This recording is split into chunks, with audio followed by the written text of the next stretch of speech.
بسم الله الرحمن الرحيم. الرحمن علم القرآن خلق الإنسان علمه البيان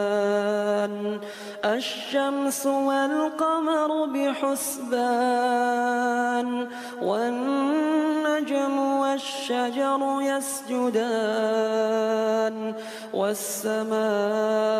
رفعها ووضع الميزان ألا تطغوا في الميزان وأقيموا الوزن بالقسط ولا تخسروا الميزان والأرض وضعها للأنام فيها فاكهة والنخل ذات الأكمام والحب ذو العصف والريحان فبأي آلاء ربكما تكذبان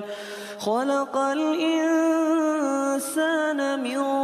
صلصال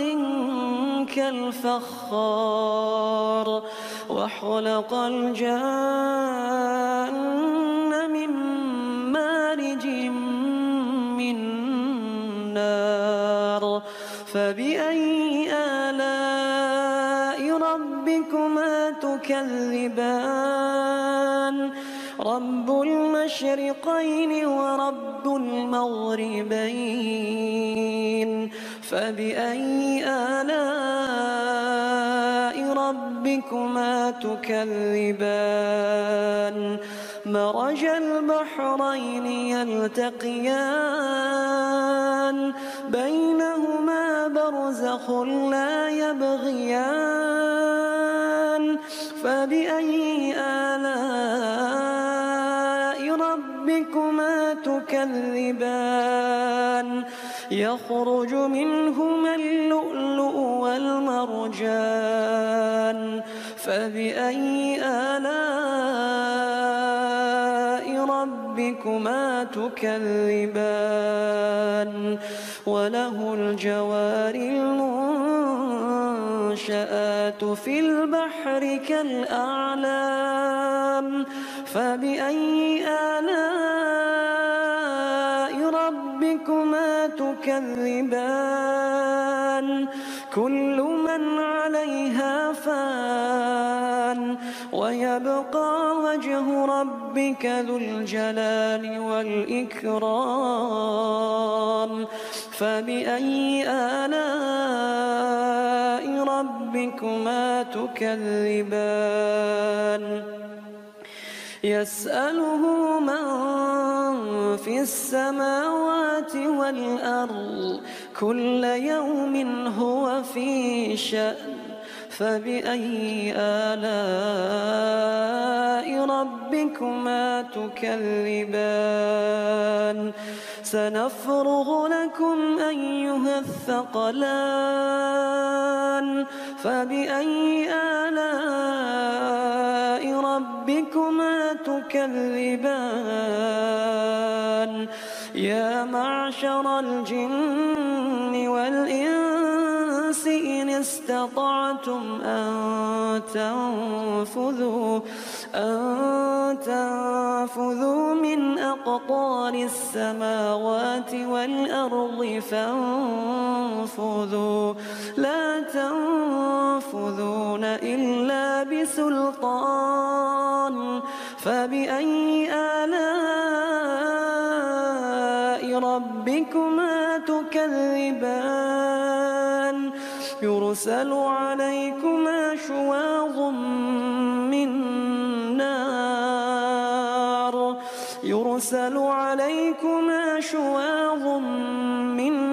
نار ونحاس فلا تنتصران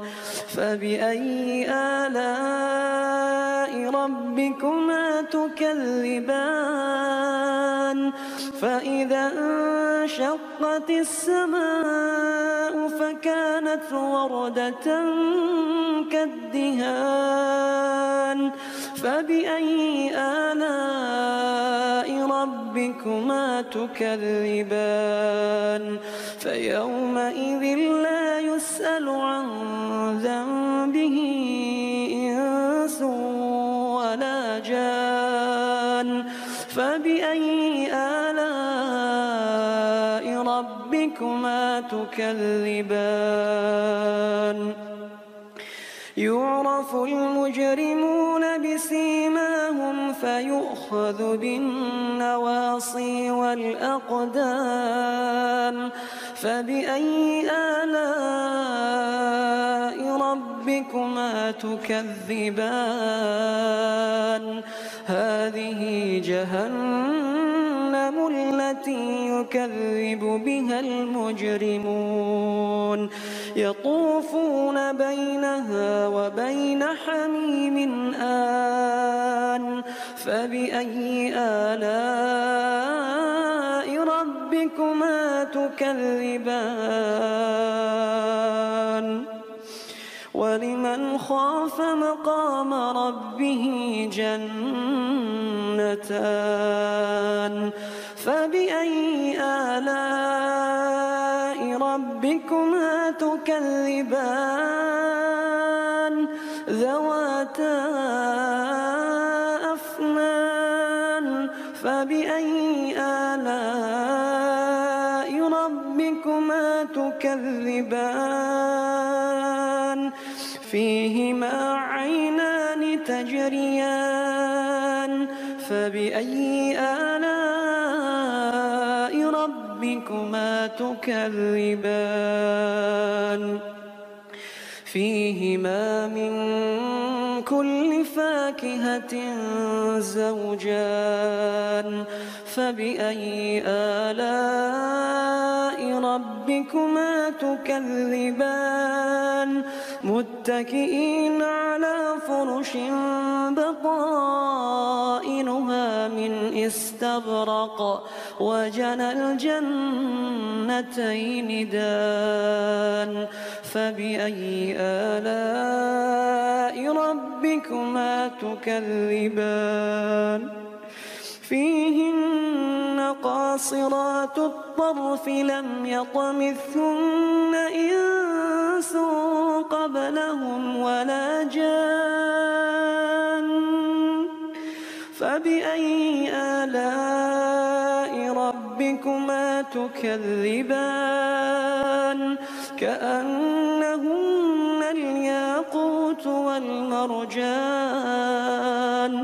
فبأي آلاء ربكما تكذبان هل جزاء الإحسان إلا الإحسان فبأي آلاء ربكما تكذبان ومن دونهما جنتان فبأي آلاء ربكما تكذبان مدهامتان فبأي آلاء ربكما تكذبان فيهما عينان نضاختان فبأي آلاء ربكما تكذبان فيهما فاكهة ونخل ورمان فبأي آلاء ربكما تكذبان فيهن خيرات حسان فبأي آلاء ربكما تكذبان حور مقصورات في الخيام فبأي آلاء ربكما تكذبان لم يطمثهن إنس قبلهم ولا جان فبأي آلاء ربكما تكذبان متكئين على رفرف خضر وعبقري حسان فبأي آلاء ربكما تكذبان تبارك اسم ربك ذي الجلال والإكرام